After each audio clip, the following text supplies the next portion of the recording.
All right, all right. Welcome back. Another spicy takes.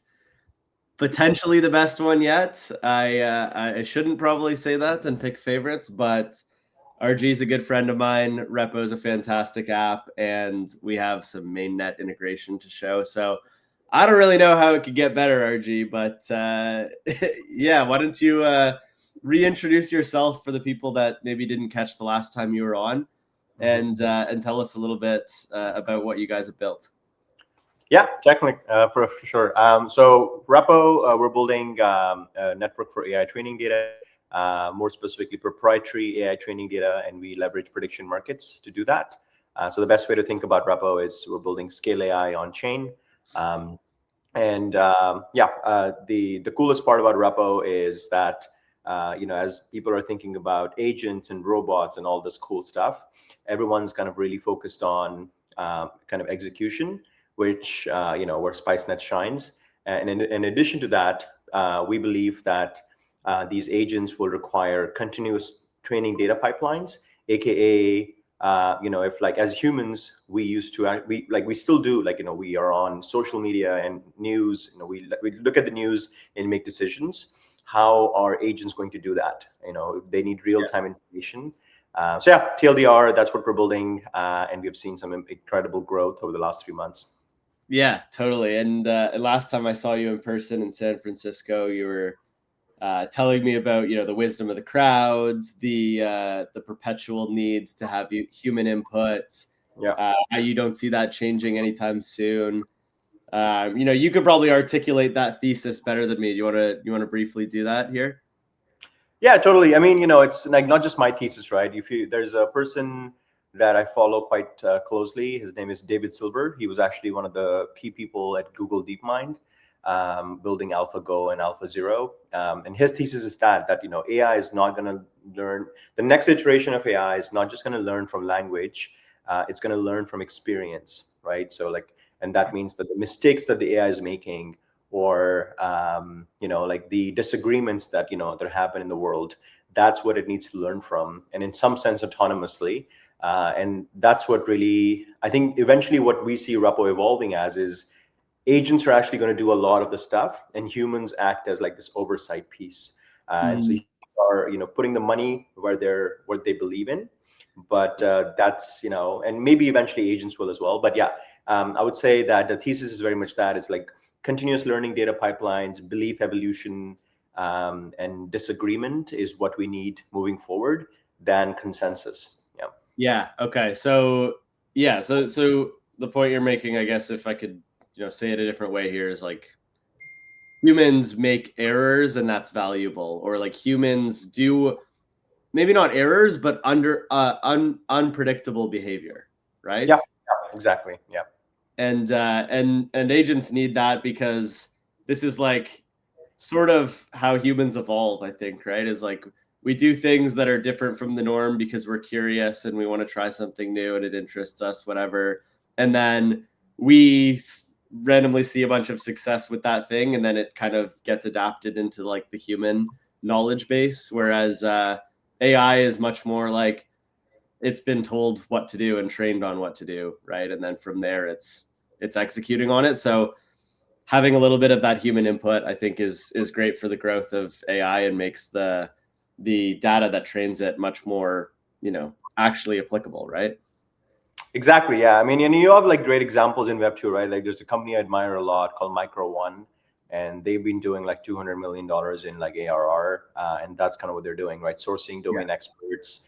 But, it's like their pipelines are more like kind of like more manual, where they have like hundreds of people working at the company, and finding the domain experts, like finding the Matts of the world who are experts in DeFi, and then coming them to but what we believe in Reppo is that given Web3's like network effects, we can create incentives to bring these domain experts, so that TLDR, our OpEx is pretty much % less, and we can deliver the same amount of data quality. Like that's the ambition, right? We're like 3 months old.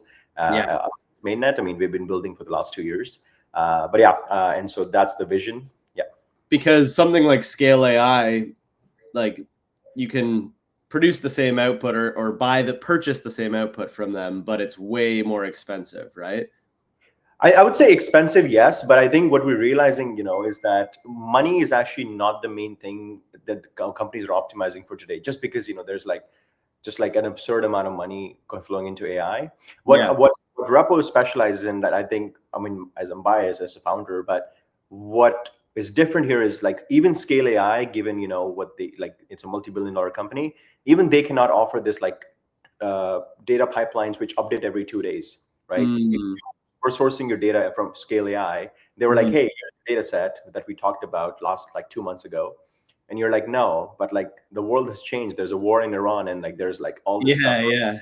They're like, well, it'll take another 2 months, because we need to like, do due diligence, all that stuff. But in Reppo's case, people are just like, the data set is updating every 2 days. So it's like Wikipedia versus like a publication, maybe, right? It's like exactly a lot of shit you could just never get up-to-date information if you go straight to the New York Times, because they have somebody that needs to write the article and then republish it. But on Wikipedia, you have like an open source information hub. So yeah, it's very cool that way. And then tying prediction markets into it.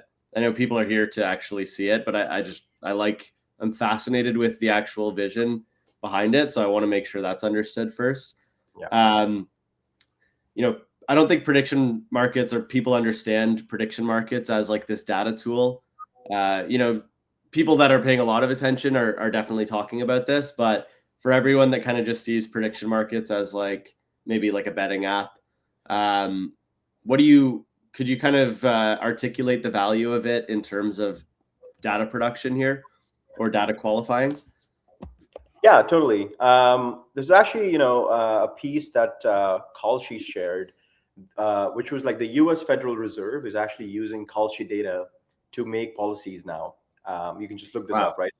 And so I think that just speaks to it. Like prediction markets and the data that prediction markets are generating is so much valuable, because now you don't need to run simulations, right? Like that economists and all these policymakers do with like, with like, like kind of not random, but like, like they're like trying to kind of, come up with like, theories and then simulate that. You can basically see that. And I think the main thing that Kalshi and Polymarket have done is they've like, they've basically proven that, when there's money on the line, people are more likely to be more truthful.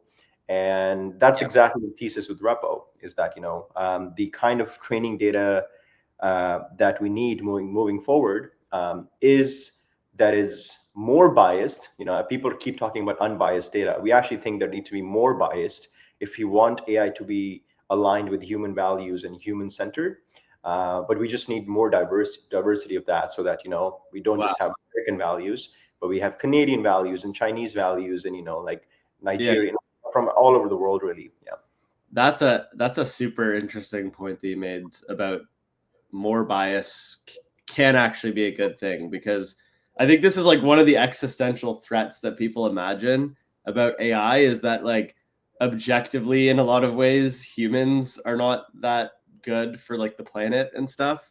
So if you have like an AI whose goal it is to like optimize life on the planet, and then they're like, oh, humans are the most destructive life form on this planet, like it would be better if we killed them all, right? It's like really what stops that from being like the best option for the planet is like us as humans being in control and being biased and saying like, no, we are more important than the other stuff, right?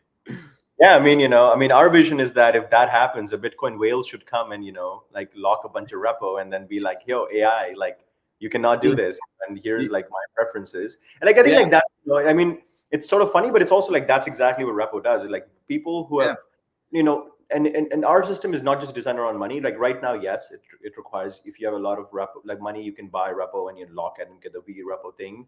People who know the V tokenomics would understand that. But, we're actually building social influence mechanisms as well.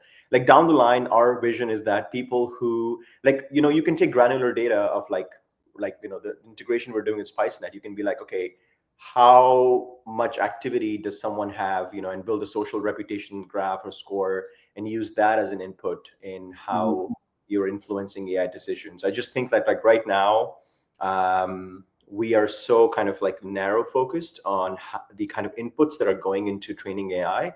And I think we just have like the scope is so much wider. So you take like qualitative metrics, and you have to pair that with like monetary incentives. I think that's how we think about it. Right.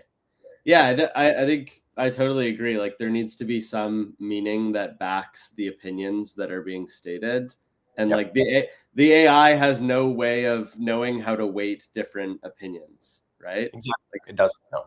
And even as humans, like we have a hard time deciding like, okay, whose opinion matters more than the other here. And like monetary incentive is a way of actually verifying that, you know, someone's opinion is their true opinion and they're willing to bet on that opinion, right?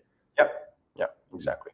So that's super powerful. I want to give you the opportunity just to let people know like the way that we're going to show demos today.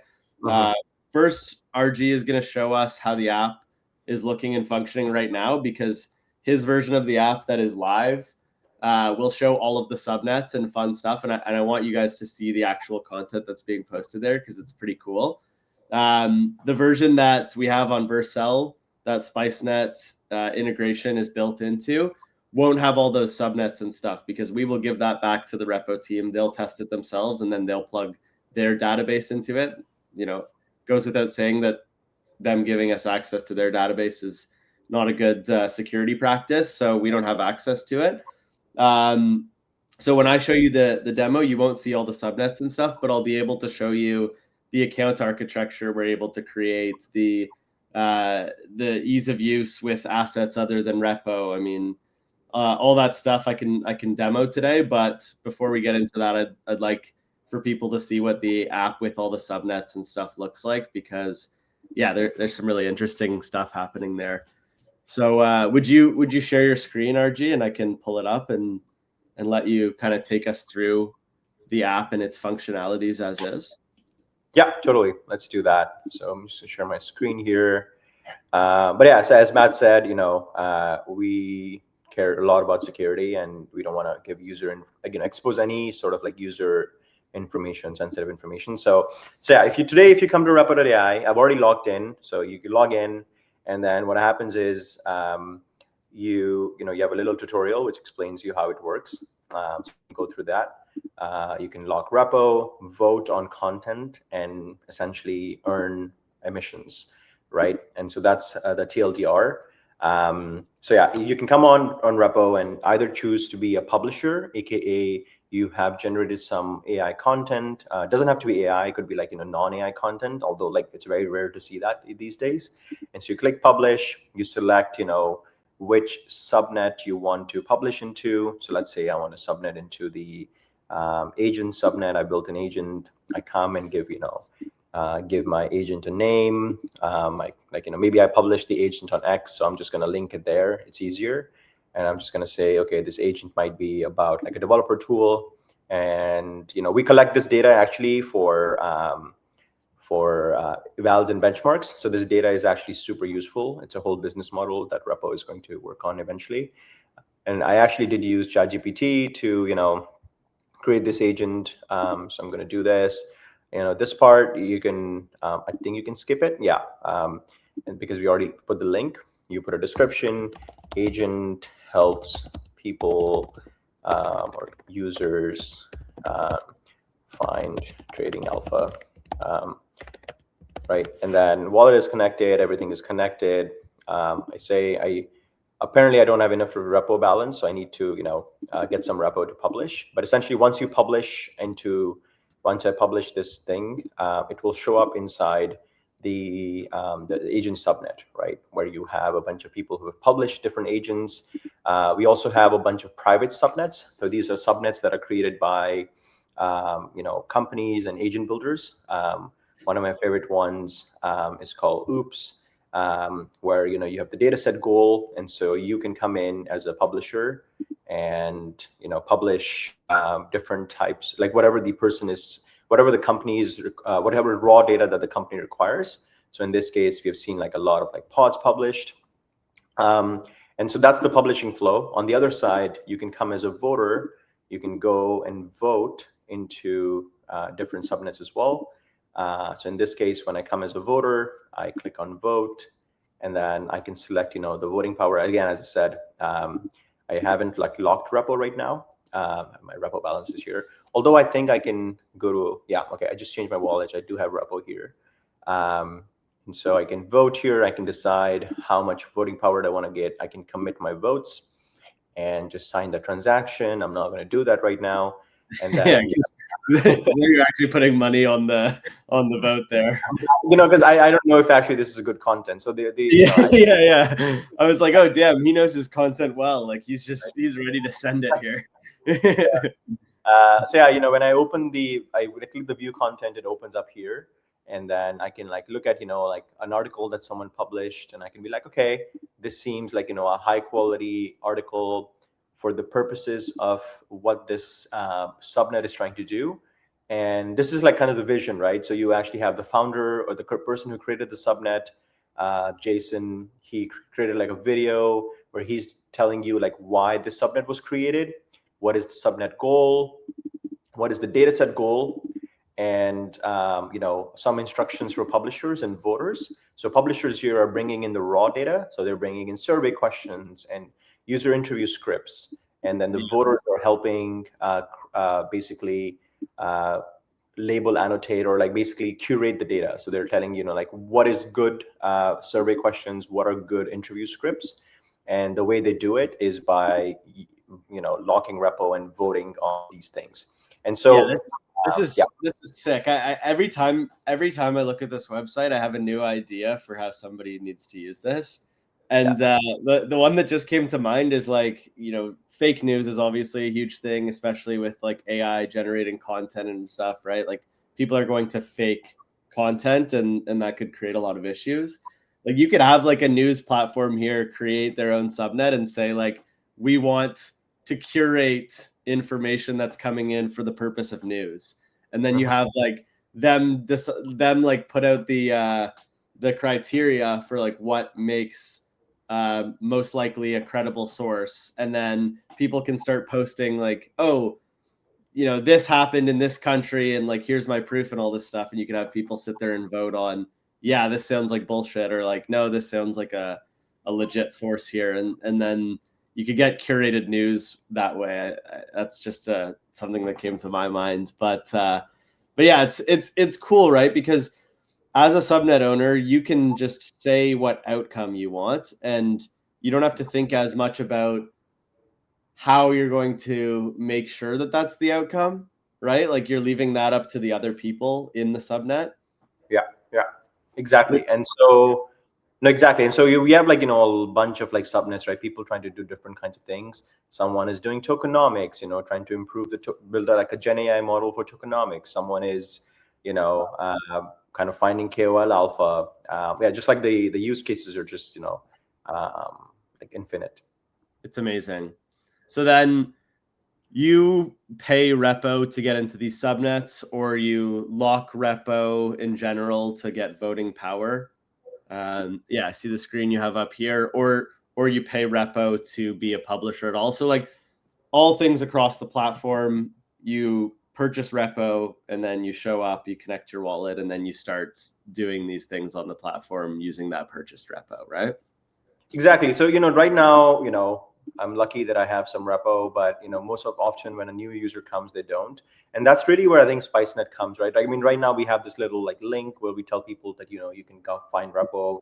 On that link, we can guide them to a specific Uniswap link or a market. But really, I think that's a lot of friction, right? We just want them to be okay, I came here, I can see that I can make some money. I want to start publishing.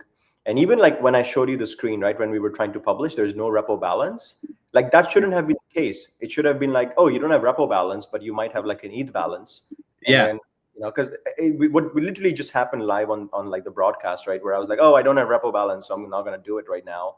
And I lost a user because we just didn't have Spicenet live. So. Really, yeah, and the user, it's a bit of a gap.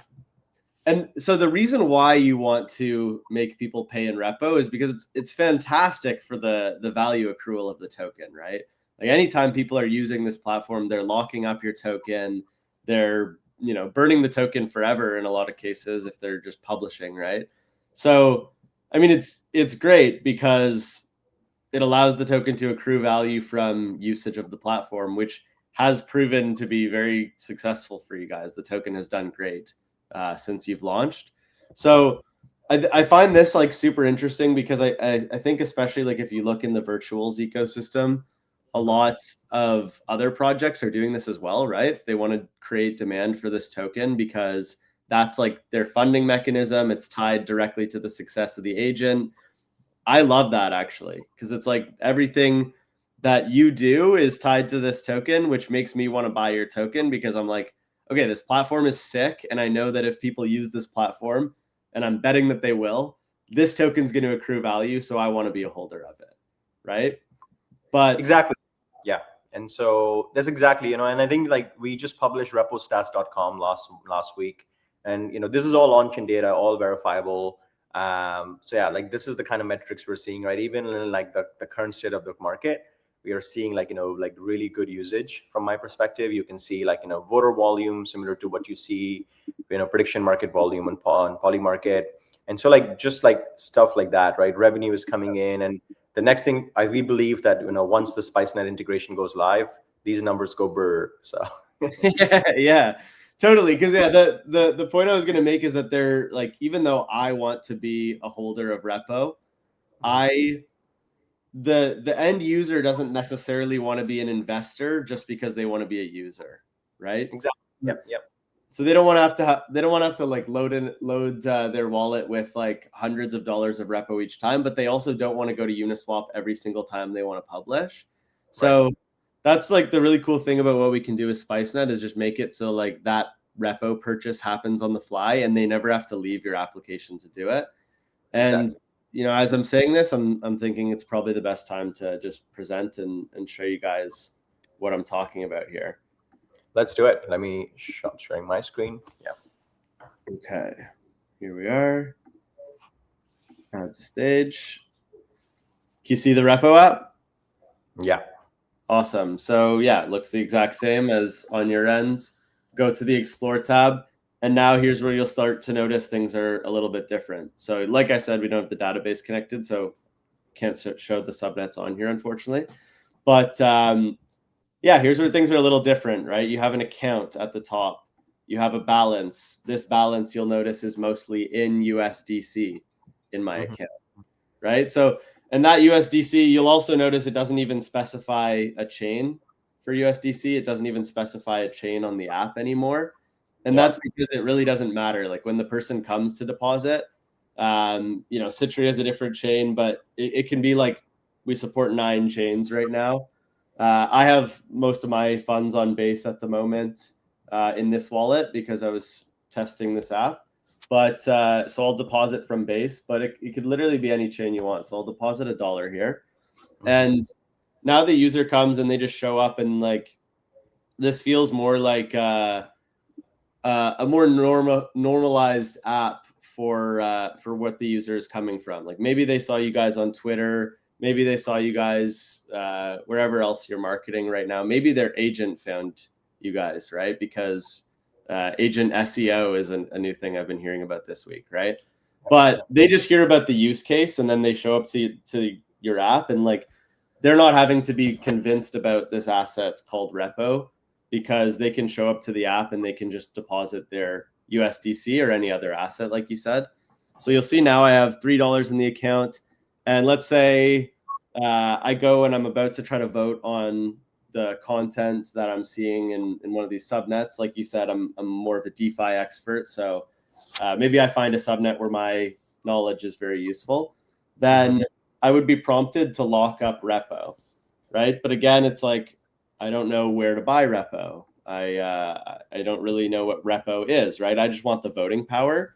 So then I would come here and I would just say like, okay, how much voting power / Reppo am I willing to buy? How long am I willing to lock that up? If it's just voting power I care about, probably going to lock it up for much longer, right? Yep. And then the user is going to see here how much repo they're going to get. This is being calculated from the live price from the Uniswap pool. And we will just add as many pools as we want, and it'll pick like the best execution throughout all the pools. And they can pick how long they're going to lock it. Now they're going to see how much voting power they're going to get. They're going to see when that is going to unlock. I'll actually do a little lockup here. Why not? I just sign a transaction. I don't need to have gas on Base or anything like that. So even though this is happening on Base, like these assets that are in my wallet up here could be on any blockchain. And when I make that transaction, our solver on Base is going to be the one that figures that out for you. So yeah, you didn't have to be on Base to start with, and then you'll end up with a locked position. On the publishing side, same thing. You go publish. We added this little Spicenet X repo. Oh, dope. Yeah, this is while we were testing. But yeah, I can link like a Twitter link as well. You know, like I said, I'm a finance bro, so here we go. I'll link that. And then when it comes time to actually pay that fee, same thing, right? I'm not going to get this notification, even though I don't actually have enough repo in my account, right? I don't have 150 repo as is in my account right now. Yeah. But I can just say I'm going to pay with my USDC because it knows I do have USDC. Yeah, I think you just have to confirm this. I confirm that, like the little checkbox. Yeah, and then exactly. You click confirm and then you publish. I think you got to type a description, then you publish. I'll show you guys because I've already done a publish before. That on chain, like what happens is you get this NFT minted, right? This is your pod. Yeah. So this transaction hash, if I go to it, you'll see the whole process of what actually happens when I clicked publish. So our solver has liquidity on Base. It will sponsor us with USDC. So this means that I could have had whatever, like ETH on Ethereum, and I just give that to Spicenet, and then Spicenet says, okay, you've given me money on whatever chain you gave it to me on. We'll give you USDC on Base. Batched with that is a swap from USDC to Reppo, which you can see happening here.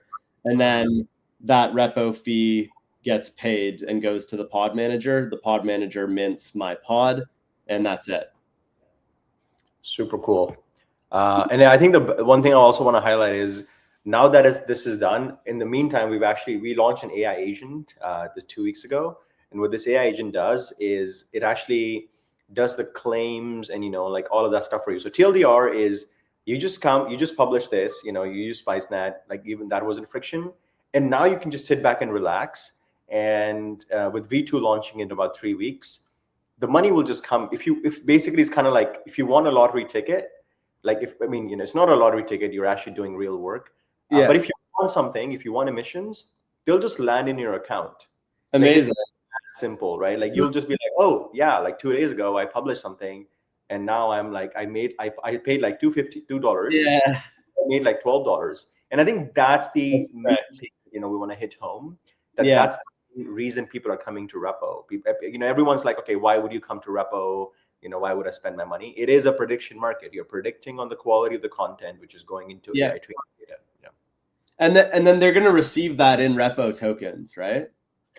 Exactly. And then that's actually the, something, you and I were briefly connecting on is right now, yes, they will receive that in Reppo. And, with the Spicenet integration, because like the integration is like end to end, right?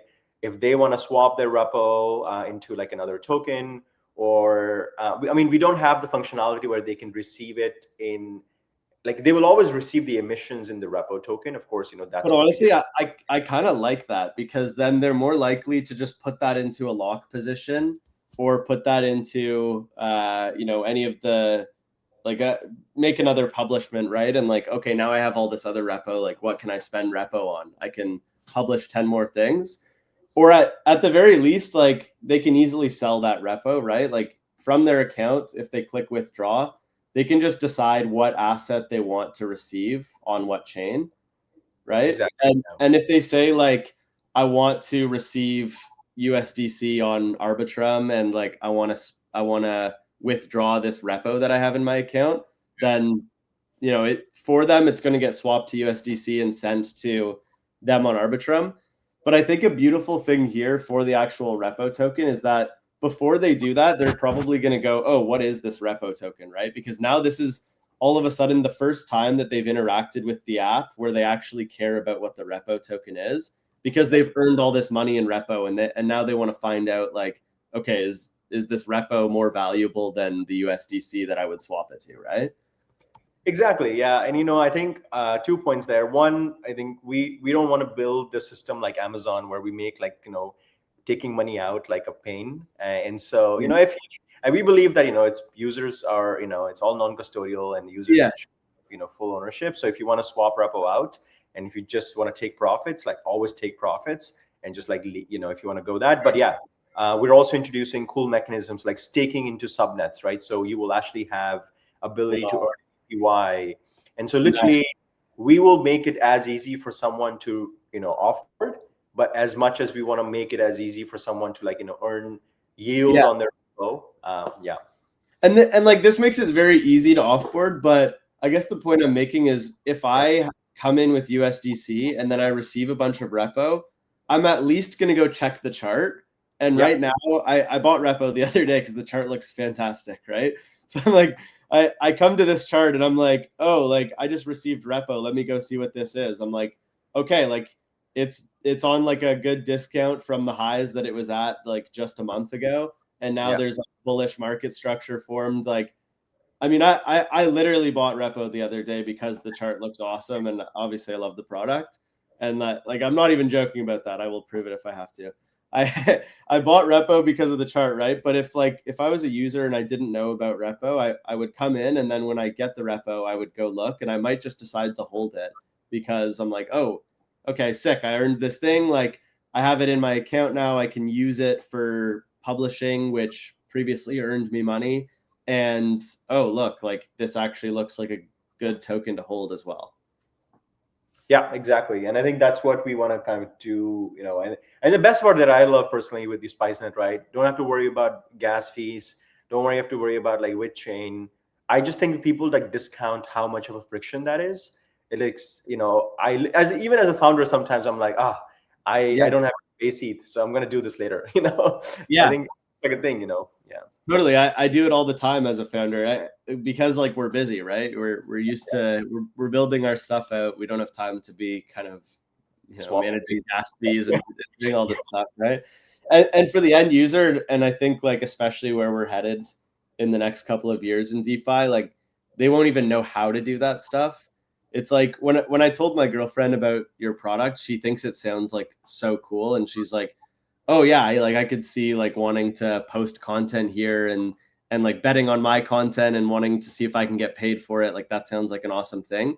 But then if she's like, how do I do that? And I'm like, go to Uniswap and connect your wallet and stuff. She's like, oh, like never mind. Right? Yeah, and I think that's I think I shared this in the previous kind of like the first one we did. The vision for Repo is really that, like my core motivation is, I want Repo to be like a literal source of income for people in the age of AI, where people, would wake up, eventually we'll have a mobile app. You're waking up, you're looking, just like instead of doom scrolling on Instagram or, TikTok, whatever, you can literally spend like 30 minutes, like, qualifying content into subnets. We're going to call them data markets in the V2. And literally, you just do that for 30 minutes and you just like, go live your life. And 2 days later, you might have made some money because your preferences were valuable. And I think like that's all the user should think about. The user should not have to ever think about crypto, swapping tokens from X to Z. Yeah. It makes it very easy to monetize like your knowledge and your information. And like it's kind of like what business is, right? Is like you find like a niche in which like, okay, I can become more of an expert in this niche than somebody else, and then I'm gonna figure out how to turn that into like a business model and then execute on that. But that takes like years. And I think what AI does is like shorten that time very significantly from like, okay, I have like this set of knowledge or like this idea, and now I want to execute on it and monetize it. And like Repo's a great example of that, where like if in my free time when I'm working my 9 to 5 in my free time, I, study like this historical period, right? And I'm like, I'm the best in the world at knowing about this historical period. I'm fascinated about it. Like I can actually monetize that quickly, and I don't have to like figure out how I'm going to quit my 9 to 5 job to try to turn that into a business and monetize it. Exactly. And, I think one thing we briefly also talked about, with V2, each subnet is actually a data business on chain, and that's how we're going to position it. I mean, it's already like that. So Spicenet is kind of like going to be end to end, right? Like right from like this even like, so right now we talked about the flow of like someone publishing and voting, which is critical. But in V2, we're making everything self-serve. So if Matt tomorrow is like, hey, I think, I can I have a decent amount, I have a good idea, and I can actually crowdsource some data. All you need to do is come, pay a fees to the network to start a subnet and start to, incentivize publishers and voters play this game. And I think and Spicenet, I think Spicenet is going to be such a critical piece there as well, because we already have like maybe like, I don't know, like maybe 40, 50 people who are like waiting to like start subnets, and we just told them to like wait for V2. And not all, none of them like, well, some of them are crypto natives, but a lot of them are not. They're just like, okay, how much do I pay in USDC? And they just want a USD number, like not even USDC. Like they're like, just how much do I need to pay? And like started. Yeah. And I think that, for us, we're just, like literally so excited because the timing of this is so well that we can just tell them like, oh yeah, you want to, I think like people like in crypto miss this point. If someone's willing to pay, take their money, like you should not be using customer to take their money. And I think it's just the weirdest thing in crypto where we're like, like you're like, oh, I have Canadian dollars, I want to pay for this coffee. And you're like, oh, sorry, I can't take that money. Like that's not be a thing, so yeah, it's like if you went to Amazon to shop and they're like, like you need to buy some of our stock first and then use our stock to pay for your groceries on Amazon, right? It's like, okay, well, I'm trying to give you money, so So no, super, super excited. And I think that one thing we're going to do is, on Reppo stats, and we're going to kind of show the flow of funds as well. I think that'll be really cool, of like how much people are swapping, and through like Spicenet. I think there's going to be and I think like all these agents we're building as well, I think we'll integrate Spicenet into that. I just think that the integration is going to go so much deeper from here. So yeah. No, I'm super excited to continue to dive deeper down that rabbit hole. I've been looking at like ACP a lot and kind of studying that to figure out how we can make our stuff like by default just a better route for AI agents to go through. Because like really like SpiceFlow is a UX solution, but AI agents don't give a shit about the UX really. They're just like, give me the best path to do this, I'm going to do it, right? So that's sort of something I've been thinking about to try to future-proof SpiceFlow is like, how can we make the product something that agents care about as well, and not just humans who have like a really hard time using DeFi. So I do think agents still care about UX, right? Because I think right now what's happening is you have X402, which is kind of like the payment rails. You have something like Hita Network, which is doing like really cool stuff on the settlement layer. But I think what's actually missing is sort of like what's the way to put it? It's like the signage. If you think about it, you're going from point A to point B. So someone has built a road, someone's built the end destination, but like the signage is kind of missing, like where to go, right? I think that's what Spicenet is. It's like, because without the sign, like the road, from my perspective, you can still like navigate your way, but without the proper signage and directions, like the rails or like the road is like pretty useless, right? Yeah. That's how I see it, and from my perspective, yeah. Okay, yeah, that's super interesting. I'm definitely gonna pick your brain on that more, because somebody else said this to me, also like in the virtuals ecosystem, basically saying like, if we can create a skill that just very easily explains like, this is the easiest way for an agent to do what it's trying to do, even if it has like another way where it's like, okay, it can go to Uniswap itself and purchase the repo and then bring it to Reppo, right? Like that, it is capable of doing that. But if you just publish a skill and make it extremely easy and accessible for the agent, like they still in a lot of ways might opt into our solution anyways, because they just like, yeah, it's like you've created this sign that just says like, you know, sign here and you're good, right? You don't have to do all this other stuff. Yeah. And I think, I mean, when we were looking at you guys' architecture and like what you guys have built, I think the most beautiful thing is like tomorrow, if you were like, yeah, we're going to build a product, like, which is an agent to agent brokerage, DeFi brokerage. I don't think you need to like, spend months. Like, it's just like a flip switch. And I think like that's like a easy, like not like, not just from a narrative perspective, but also like a real solution, right?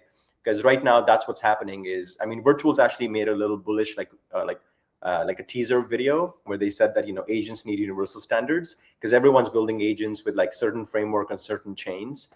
Yeah. But, I think, and that's like Spicenet, it like fits right in. Like if my agent is in Solana, doing my pump.fun, and then another agent is on base doing like, ACP stuff, and these two agents want to work together, like they shouldn't have to like, like, I don't know, like how it's actually a real pain point, like that no one has solved. And I Spicenet is like the best position from an technical architecture perspective. Yeah, that's cool. That's cool to say. Yeah, I mean, like, I always kind of felt that way. There's like, it was actually one of the things that we had a hard time doing is figuring out which product to build first. Because we're like, okay, we have this architecture and like, this is a pain point for everything DeFi, basically. Like, okay, who needs this most right now and how are we going to package it? And we settled on, Spice Flow and Spice Edge, which was like retail access and institutional access. But agentic access is a whole other thing. And like, I also think that our architecture is built to do that. You literally just have to decide how to turn it into a product. So yeah, the way I see it is also like, once you guys put this out, right? Once you have the mainnet, that you just like put out the SDK and the community is so bullish, like someone will come build it as well. I think what I see, is like when the product is really good and the documentation is really, well laid out. We're seeing a little bit of that with Kite AI. Those guys have a decent, like they've done a good job at that. And people have just been actually using the SDK to actually ship and build. So yeah, I'm super excited to kind of like, put out, and I know we briefly talked about it in SF, but when down the line in Q3, Q4, would love to kind of like also host like a Spicenet or Reppo hackathon of some sorts, and yeah, it'd be sick. I mean, you guys have such a solid community, dude. Like for all the Reppo supporters in here, I see you guys on Twitter all the time. Like it's really awesome. Your community makes me feel like communities in crypto in like the early 2020s when things were really exciting, like last cycle, where you would go on X, or like you would go into a Discord or a Telegram, and you would see all these people genuinely excited about a product and like seeing how they could help push it forward. And that has been missing so severely from this cycle in crypto. It's like been all about, institutions coming in and doing whatever the hell they want while all of the altcoin communities get wrecked.